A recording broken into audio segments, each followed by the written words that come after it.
오늘 함께 읽은 말씀 가지고 가이사랴에서의 고백이란 제목으로 말씀 나누도록 하겠습니다. 제가 어린 시절 TV에서 보던 코미디 프로그램에 지금도 기억나는 한 장면이 있습니다. 그 프로그램이 배경이 한 조선시대쯤 이렇게 되는 것 같아요. 그래서 왕이 있고 신하들이 이렇게 있습니다. 그러면 이제 신하 중에 한 명이 타임 캡슐이라고 하는 이런 상자 하나를 왕 앞으로 이렇게 딱 가지고 오는 것입니다. 타임 캡슐 안에 뭐가 들어있냐면 미래에서 사용하던 것들이 들어있는 거예요. 이게 거꾸로 된 거죠. 이거는 코미디니까 가능할 것 같습니다. 미래에서 사용할 법한 것들을 이제 타임 캡슐 안에 담겨 있는 것을 여는 것입니다. 그러면 왕과 그 자리에 있었던 신하들이 어떤 물건이 미래에서 어떤 용도로 사용이 됐겠는가 서로 이렇게 의견을 나누고 뭐 이런 게 있었습니다. 어느 날 타임캡슐이 딱 들어옵니다. 그런데 거기서 꺼내 보니까 뭐가 들어있냐면 권투 글로브가 하나가 딱 들어있는 거예요. 그러면 이제 왕이 이렇게 말하는 거죠. 신하들을 보면서 이것이 무엇에 쓰는 물건이고 이렇게 말을 하면 이 신하들이 자기들 의견을 막 내놓는 것입니다. 전하, 이것이 안에 이 폭신폭신한 솜이 들어있는 것으로 보아 잠잘 때 베고 자는 베개임에 틀림이 없사옵니다. 이렇게 말하는 사람이 있어요. 그러면 옆에서 또 말하는 것이 아니옵니다. 이게 손에 낄 수 있도록 된 것으로 보아 손에 끼고 사람을 안마해주는 기계인 줄로 사려되옵니다. 뭐 이제 이렇게 말하고, 그러면 또 옆에서 말하는 거죠. 아니옵니다. 이것은 뜨거운 감자나 고구마를 먹을 때 사용하는 그런 것인 줄로 아뢰옵니다. 이렇게 말하는 것입니다. 제가 좀 비슷합니까? 여러분, 우리가 웃을 수 있는 이유는 뭐냐면요, 저희는 권투 글러브가 정확하게 어떤 용도에 사용되는지 알고 있기 때문에 그렇습니다. 그렇죠? 저희는 권투 글러브가 정확하게 어떤 용도에 사용되는지 알고 있기 때문에 그것의 용도에 대해서 전혀 엉뚱하게 자기 마음대로 이야기하는 그런 코미디 프로를 보면서 재밌다, 우습다 이렇게 생각할 수가 있다라고 하는 것입니다. 사실 신앙에 있어서도 우리가 정확하게 알고 정확하게 고백하는 것은 굉장히 중요합니다. 특별히 예수 그리스도에 대해서 우리가 어떻게 이해하고 있는가, 그리고 예수 그리스도에 대해서 우리가 어떤 고백으로 하나님 앞에 드릴 수 있는가라고 하는 것은요, 사실 우리가 어떤 신앙생활을 하고 있느냐와 굉장히 밀접한 관계가 있다라고 하는 것이죠. 그 고백이 바로 신앙생활의 본질을 차지하기 때문에 그런 것입니다. 그래서 예수님께서는 자신을 따르는 제자들에게 자기 자신이 누구인가에 대해서 많이 이야기를 해주셨습니다. 동시에 자신을 따르는 제자들에게 자신에 대해서 어떻게 생각하느냐에 대해서도 여러 번 예수님께서 물으셨던 것을 우리가 보게 되는 것이죠. 특별히 이제 오늘 우리가 함께 읽은 본문 가운데 말씀은 바로 그런 예수님께서 자기 자신에 대해서 제자들이 어떻게 생각하느냐를 물으시는 아주 본질적인 질문을 던지시는 그런 장면과 연결이 되어지는 것입니다. 그리고 그 질문을 통해서 하나님께서 오늘날 예수를 따르는 제자들이라고 하는 우리 성도들에게 기대하시는 예수님에 대한 답변, 예수님을 무엇이라고 고백해야 되느냐에 대한 그런 모범 답안을 우리가 얼핏 살펴볼 수 있다라고 하는 것이죠. 오늘 우리가 이 말씀을 같이 나누면서 계속 은혜를 나누고 또 하나님 앞에서 기도의 제목을 삼고 기도할 수 있게 되기를 바라는 것입니다. 오늘 말씀 가운데 예수님께서 제자들에게 두 가지 질문 던지시죠. 하나는 사람들이 나를 누구라고 하느냐라고 하는 것입니다. 또 다른 하나는 그렇다면 너희는 나를 누구라고 하느냐, 이런 것입니다. 사실 이것은 서로 다른 것 같지만 하나의 진리를 말하고 있다라고 여러분들 생각하시면 되겠습니다. 그것은 무엇이냐면 예수님 자신의 정체성에 대해서 바른 지식을 가지는 것이 바로 제자도의 출발이라고 하는 것입니다. 다시 거꾸로 이것을 뒤집어서 말하면 결국 제자도의 핵심, 예수님을 따르는 성도의 본질은 무엇이냐 하면 예수님이 누구신지 바르게 알고 그 고백의 근거에서 그 고백과 합치되어지는 삶을 사는 것, 그것이 바로 성도들에게 하나님께서 기대하시는 모습이라고 하는 것입니다. 특별히 오늘 예수님께서 사람들이 나를 누구라고 하더냐, 또 너희는 나를 누구라고 하느냐, 이렇게 질문을 던지셨을 때 그 질문의 무게감에 대해서 우리가 조금 더 잘 이해를 하려면 이 질문이 지금 어느 장소에서 제자들에게 던져지고 있는가 우리가 조금 더 생각을 해볼 필요가 있는 것 같습니다. 그러니까 오늘 이야기의 공간적인 배경이 되는 것이죠. 오늘 이야기의 공간적인 배경에 대해서 13절이 이렇게 소개를 하고 있죠. 예수께서 가이사랴 빌립보 지방에 이르러, 이렇게 말씀하고 있습니다. 그러니까 가이사랴 빌립보라고 하는 이 도시가 지금 예수님께서 제자들에게 이 중대한 질문을 던지시고 계시는 이 공간적인 배경이 딱 되어지는 것입니다. 사실 이 가이사랴 빌립보는요, 이스라엘의 북부 지역에 있는 도시입니다. 이스라엘 북쪽에 있는데 본래 로마가 그 지역을 지배하기 이전에 그리스가 먼저 지배했었는데 그리스 당시에 세워진 도시입니다. 그러니까 본래 그리스 사람들은 그 도시 이름을 뭐라고 불렀냐면 파네아스라고 불렀습니다. 파네아스. 자신들이 섬기는 신의 이름이 판이라고 하는 신이 있었어요. 그 그리스인들이 섬기는 판이라고 하는 그 신의 이름을 따서 파네아스 이렇게 한 것입니다. 나중에 로마가 이제 그곳을 점령하고 나서 이제 이 유대 지역을 다스리던 그 유대 지역에 그 유대인 출신 왕이 있었습니다. 그 유명한 헤롯입니다. 헤롯.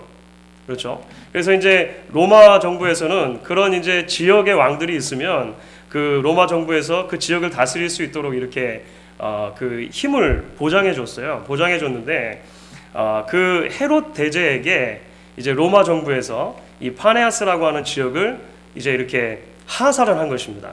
여기도 다스려라 라고 하사를 한 것이죠. 그때 헤롯 왕이 한 것이 무엇이냐면 얼마나 감사합니까?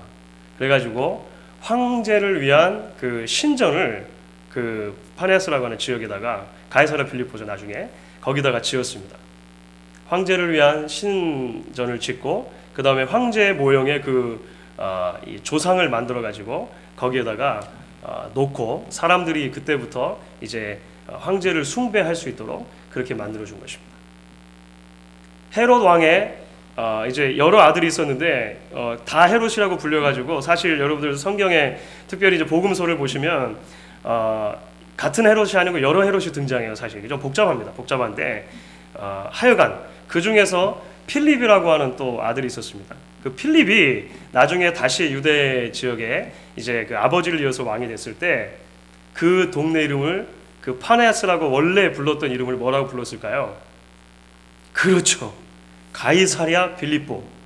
가이사랴라고 하는 것은 가이사의 도시라고 하는 말이죠. 가이사의 도시, 황제의 도시, 시저의 도시라고 하는 말입니다. 그리고 그 뒤에다가 누구 이름을 붙인 것입니까? 필립, 자기 이름을 붙였네요. 그죠? 그래가지고 가이사랴 빌립보가 된 거예요. 그래서 헤롯의 아들 때 돼가지고 이제 그곳이 황제의 도시다, 그리고 나의 도시다 라고 하는 것을 담아가지고 가이사랴 시저와 그 다음에 필립이라고 하는 자기 이름을 붙여서 이제 도시 이름을 만들게 되는 것이죠. 결국 나중에 이제 점점 흐르게 되면서 예수님 당시까지 오게 되면 이제 이 가이사랴 빌립보 지역은 이교도 숭배, 우상 숭배, 그리고 황제 숭배에 거의 이렇게 북쪽에서는 중심지처럼 그렇게 되는 것을 볼 수 있습니다.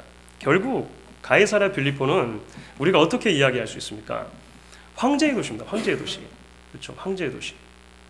그러니까 황제의 권력이 이 넘쳐나는 도시, 우리가 이렇게 이해를 하면 되겠습니다. 당시 가이사, 시저죠. 시저는 세상의 모든 권력과 파워의 중심이었습니다.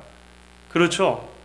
로마라고 하는 거대 제국의 왕이고 무소불위의 힘을 가진 통치자였습니다. 가이사는 로마 제국 통치하에 있는 모든 신민의 주인이었고 그들의 생사여탈권을 가지고 있었던 사람이라고 하는 거예요. 그러니까 결국 가이사가 나중에 시저가 신격화되는 것이죠. 사람들은 그를 숭배하기 시작한 것입니다. 가이사는 로마 모든 시민의 주인이고 동시에 모든 시민의 하나님인 거예요. 신인 것입니다. 가이사랴 빌립보라고 하는 도시는 그러한 시저의 모든 권력의 이 총합체를 보여주는 그런 도시라고 우리가 이해를 할 수가 있겠죠. 동시에 가이사랴 빌립보는 어떤 도시라고 할 수 있습니까? 야망의 도시, 기회의 도시이기도 합니다. 말씀드린 것처럼 헤롯 왕과 그 다음에 그 아들 빌립이 그 도시에 대해서 어떻게 했는가를 보면 알 수 있어요. 사실은 성경에 언뜻 이렇게 한번 비추고만 지나가는데, 헤롯이라고 하는 왕은 유대 지역을 다스리고 있었지만 그 신분 때문에 항상 약점을 가지고 있었던 왕이었습니다. 그 신분이 왜 그러냐면, 헤롯은 에돔 족속입니다. 이둠의 사람이라고 나오죠. 신약성경에 보면 이둠의, 그것이 바로 에돔 족속을 말해요. 그러니까 에서의 후예가 되는 것입니다. 그렇죠. 그러니까 이스라엘 역사 속에서 보면 야곱의 후손과 에서의 후손이 계속 사실은 싸워요. 그런데 이 그 주도권을 쥐게 되는 것은 야곱의 후손들이죠. 그러니까 우리가 말하는 일반적인 이스라엘 민족이 되는 것입니다. 12지파. 그런데 에돔 족속, 에서 족속은 그 밖에 있는 사람들이 되는 거죠. 그러니까 거의 이방인 취급을 당한 것입니다. 그래서 이 헤롯 왕은 항상 이것이 그 컴플렉스였습니다. 그래서 헤롯 왕은 늘 두 쪽의 눈치를 봐야 됐습니다. 한쪽으로는 유대인들의 눈치를 봐야 됐고, 한쪽으로는 로마의 눈치를 보는 거죠. 로마의 눈치를 보면서 로마의 권력을 얻으려고 했습니다. 말씀드린 것처럼 황제가 그 가이사랴 빌립보 지역을 딱 떼줬을 때 얼른 거기다가 신전을 짓는 거죠. 잘 보여야 되니까. 그렇지 않겠습니까? 한편으로는 황제를 위한 신전을 지으면서 또 한편으로 헤롯이 유대인들을 위해서 해준 일이 뭔지 아십니까?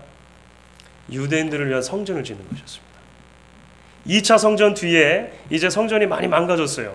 그때 헤롯이 많은 돈을 들여가지고 그 성전을 보수해 줍니다. 예수님 당시 성전은 그래서 사람들이 헤롯 성전이라고 불렀어요.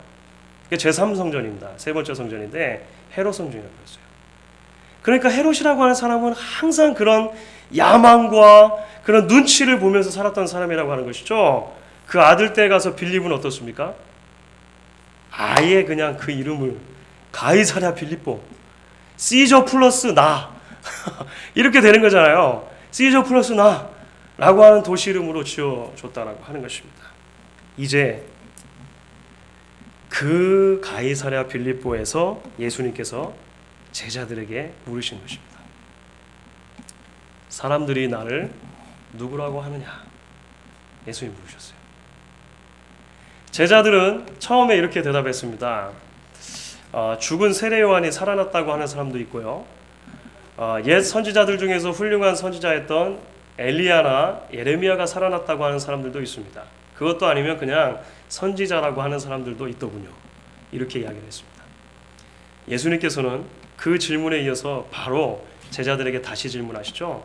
그렇다면 너희는 나를 누구라고 하느냐? 사실 예수님의 이러한 질문은 상당히 의도적인 질문이라고 할 수가 있는 것입니다.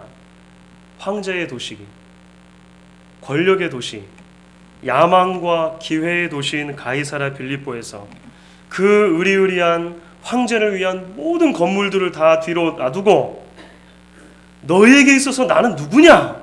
라고 예수님께서 지금 묻고 계시다라고 하는 것입니다.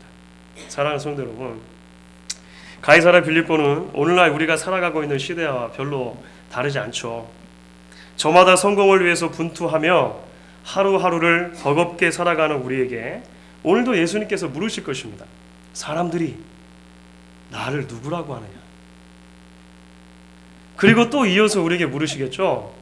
그렇다면 너희는 나를 누구라고 하느냐? 여러분, 예수님의 그 질문에 대답을 하실 준비가 돼 있으십니까?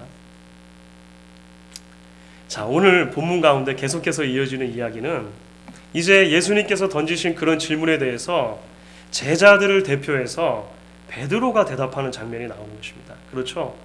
베드로가 무엇이라고 대답을 합니까? 그 대답 속에 사실은 예수님께서 당신을 따르는 모든 제자들에게 듣고 싶어 하시는 말씀이 들어있는 거죠. 16절인데 16절 말씀을 우리가 같이 한번 읽도록 하겠습니다.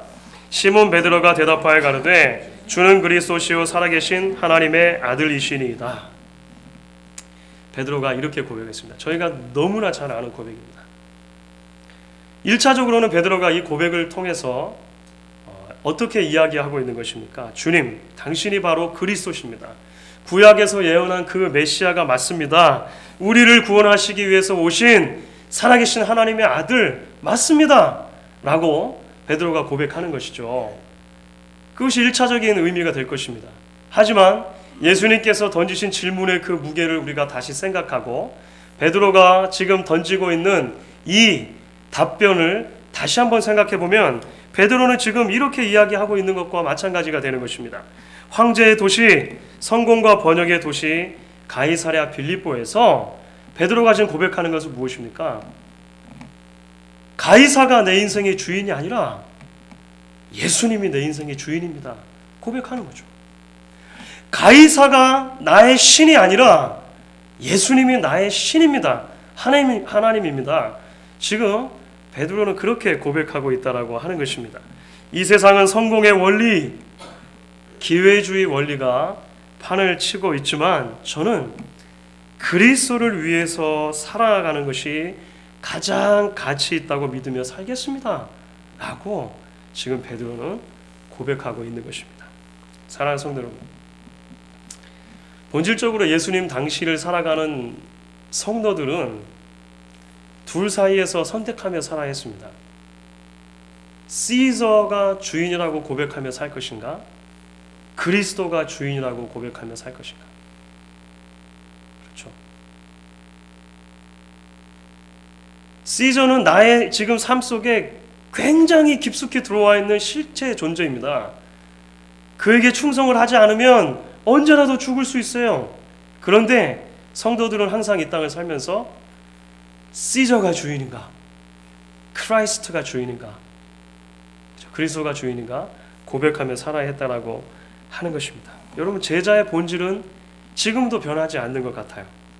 오늘을 살아가는 성도들이 주는 그리스도시여 살아계신 하나님의 아들입니다 라고 고백할 때 그 고백의 무게가 얼마나 큰 것인지 여러분들 짐작이 되십니까? 단지 입술을 열어서 우리가 항상 외우는 것처럼 주는 그리스도시여 살아계신 하나님의 아들이십니다 라고 고백하는 것에 지나는 것이 아니라 사실 그 고백 안에 담겨있는 것은 세속적인 성공의 논리와 적자 생존의 논리가 가득한 이 땅 속에서 성공이 아니라 그리스도가 내 삶의 목표입니다 라고 고백하며 사는 것입니다. 물질 만능의 사회, 돈이면 부모나 형제도 이제 남이 되는 그런 사회에 우리가 살아가고 있습니다. 돈이 내 인생의 주인이 아니라 그리스도께서 내 인생의 주인이십니다.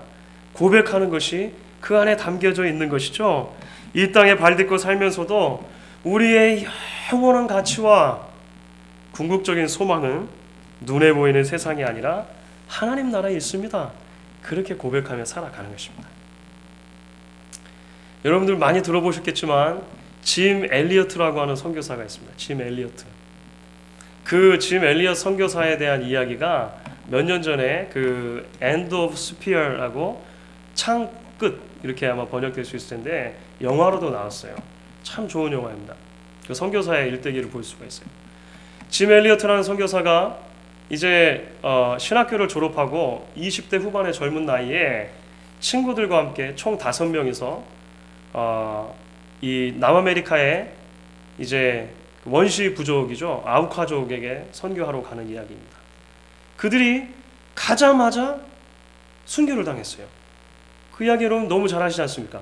가자마자 복음을 채 전해보지도 못하고 이 5명이 다 죽었습니다.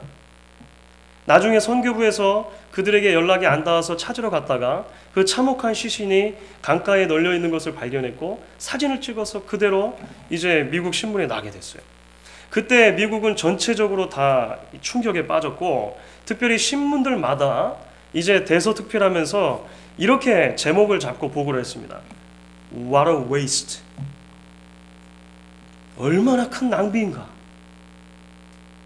얼마나 큰 낭비인가. 짐 엘리어트 선교자가 죽었을 때 29살이었습니다. 29살.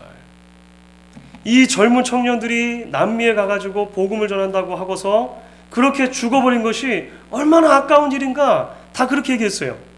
나중에 그 짐 엘리엇 선교사의 와이프가 그 엘리자벳 엘리엇인데 엘리자벳과 이제 그 언론이 인터뷰를 합니다. 인터뷰를 하면서 이제 어떤 한 기자가 그 엘리자벳에게도 그렇게 얘기를 한 거예요. What a waste. 남편이 죽었는데 얼마나 아까운 일인지 모르겠습니다. 이렇게 얘기했어요. 그런데 그 엘리자벳이 그렇게 말하는 기자의 눈을 똑바로 쳐다보면서 이렇게 이야기를 했다고 합니다. 낭비라니요. 왜 그런 말씀을 하십니까? 내 남편은 어렸을 때부터 이 순간을 위해 준비했던 사람입니다. 내 남편이 이제 그 꿈을 이룬 것뿐입니다. 이후로 다시 내 남편의 죽음을 낭비라고 말하지 마세요. 이렇게 얘기했어요. 대단하죠. 나중에 이 엘리자벳 선교사가 이제 그 아웃 가족에게로 자신의 신분을 숨기고 들어가서 3년 이상 복음을 전한 뒤에 그 부족 전체가 다 돌아오는 그 주께로 돌아온 역사가 있었다. 여러분들 아시지 않습니까? 여러분 실제로 나중에 이제 이 짐 엘리엇 선교사가 젊은 시절에 썼던 글들이 나중에 이제 발견이 됩니다. 그런데 그가 시카고에 있는 위튼 대학에 막 다니던 시절 19살 때입니다. 그러니까 순교하기 10년 전이죠. 19살 때 썼던 글이 발견됐어요. 거기에 짐 엘리엇 선교사가 이렇게 썼습니다. 19살 때 하나님, 제가 하나님께 감히 기도합니다. 이 부족한 나의 나무 토막 같은 인생에 주여 불을 붙여 주옵소서. 제가 주를 위해 탈 수 있도록 나의 삶을 주께서 소멸시키십시오. 이 몸은 주의 것입니다. 나는 오래 사는 것을 원치 않습니다. 완전하고 풍성한 삶을 원합니다. 바로 주님과 같이. 그리고 그렇게 된 거죠. 그리고 그는 이런 글도 남겼습니다. 영원한 것을 얻기 위해 영원하지 않은 것을 버리는 사람은 절대 어리석은 사람이 아니다. 이게 10대 후반에 20대 초반에 이런 글들을 남겼다고 하는 것입니다. 사랑하는 성도 여러분, 오늘날 우리는 영원하지 않은 것을 위해 영원한 것을 다 투자하고 팔아버리는 그런 시대를 살아가고 있습니다. 마치 돈 열심히 벌다가 건강이 상했어요. 그래가지고 그렇게 열심히 번 돈을 다시 건강 회복하는 데 쓰는 것과 마찬가지입니다. 그게 다 잘못됐다는 것은 아니고요. 그렇게 될 수 있다는 것입니다. 영원하지 않은 것을 영원한 가치를 위해서 자꾸 써버리고 있다고 하는 것이죠. 오늘 엘리엇 선교사를 통해서 우리가 발견하는 것은 무엇입니까? 그리고 오늘 이 베드로의 고백을 통해서 우리가 보게 되어지는 것은 무엇입니까? 이 땅에 발을 딛고 살아가지만 우리의 시민권이 하늘에 있는 하늘의 백성으로 그렇게 고백하며 살자라고 하는 것입니다. 주는 그리스도시요 살아계신 하나님의 아들입니다라고 고백하는 것 안에 그렇게 놀라운 결단과 그렇게 놀라운 헌신의 고백들이 담겨져 있다고 하는 것입니다. 너희는 나를 누구라고 하느냐 물으시는 주님의 물음 앞에서 저희도 그렇게 함께 고백할 수 있게 되어지기를 저는 간절히 바라는 것입니다. 여러분 오늘 놀라운 것은요, 예수님께서 이렇게 고백하는 베드로에게 하신 말씀입니다. 오늘 18절 말씀인데요, 같이 한번 보시겠습니다. 18절 말씀을 읽습니다. 또 내가 네게 이르노니 너는 베드로라. 내가 이 반석 위에 내 교회를 세우리니 음부의 권세가 이기지 못하리라. 물론 이 말씀은 오해되기 쉬운 말씀이기도 합니다. 때에 따라서 지금 이것이 여기서 말하는 반석이 베드로 자체, 사람 자체를 의미한다고 보고 그래서 베드로 위에 교회를 세운 것이라고 보게 되어지는 케이스들이 있는데 사실 그렇게 하면 전후 문맥을 살펴볼 때 조금 오해하는 해석이 되어집니다. 여기서 말하는 이 반석 위에 교회를 세우겠다고 했을 때 반석은 베드로가 하나님 앞에 고백한, 예수님 앞에 고백한 그 신앙의 고백을 말하는 것으로 이해를 하시면 되겠습니다. 그렇지 않으면 조금만 지나가면 바로 뒤죠. 베드로가 예수님께서 이제 이 일 뒤에 자신의 죽으심에 대해서 십자가에 대해서 설명을 하시는데 베드로가 그러면 안 됩니다. 이렇게 얘기하잖아요. 그럴 때 예수님께서 뭐라고 하시죠? 사단아 내 뒤로 돌아가라. 그러면 이게 그 베드로 위에 교회를 세우면요 곤란하죠. 사단 위에 교회를 세우는 거잖아요. 그렇습니까? 그렇지 않습니다. 예. 그래서 사실은 이 본문을 가지고 베드로라고 하는 그 반석 위에 교회가 세워졌고 교회의 그래서 주춧돌은 베드로이고 베드로가 초대 교황이 된다라고 이렇게 해석하는 가톨릭 해석에 이 주회적인 문제가 있습니다. 그러니까 다른 것을 다 떼놓고 보더라도 성경 안에서 그 주회적인 근거가 좀 부족하다라고 우리가 볼 수 있다라고 하는 것이죠. 사실 여기서 우리가 발견하게 되는 건 무엇이냐면 교회를 교회되게 하는 가장 본질적인 요소에 대한 성경적인 가르침을 우리가 본다라고 생각하시면 되겠습니다. 교회를 교회되게 하는 가장 본질적인 그 요소가 무엇입니까? 여러분들 한 사람 한 사람의 신앙의 고백이라고 하는 것입니다. 신앙의 고백. 교회는 성도가 만들어내는 신앙의 고백 위에 세워지는 공동체입니다. 그리고 그 고백을 위해서 교회는 여러 가지 행사들을 생각하고 함께 하나님의 백성들로 하여금 하나님을 믿고 예수 그리스도를 주라 고백하는 삶을 살아가도록 그렇게 돕는 공동체가 되어져야 한다라고 하는 것입니다. 죄인이 복음을 듣고 황제의 도시, 번영의 도시에 살면서도 주는 그리스도시요 살아계신 하나님의 아들입니다라고 고백하며 선포하며 살아가게 되는 것, 그것이 바로 하나님의 백성들의 공동체인 교회가 함께 꿈꾸는 것이 되어져야 한다라고 하는 것이죠. 여러분, 그렇기 때문에 저희는 교회에 좋은 건물이나 잘 갖춰진 주차장이나 교육관 또는 음향시설, 전선화 뭐 이런 거 있지 않습니까? 이런 것들이 교회에 편의를 줄 수는 있지만 분명히 편의를 주죠. 분명히 편의를 줍니다. 하지만 그것이 본질은 아니다라고 때에 따라서 이야기할 수 있어야 한다라고 하는 것입니다. 그것이 주는 편의에 대해서 우리가 생각하고 그것에 대해서도 많은 생각을 우리가 또 그 힘을 투자해야 될 때가 오겠지만 본질적으로 교회는 믿음의 공동체이고 그 믿음이 어떻게 고백되어지느냐에 우리의 힘과 우리의 리소스들을 사용하는 공동체가 된다 생각을 하는 것입니다. 저는 저희 교회가 그렇게 세워질 수 있기를 간절히 바라요. 서로 돌아보아서 사랑과 선행을 격려하는 교회로 세워질 수 있기를 바라고요.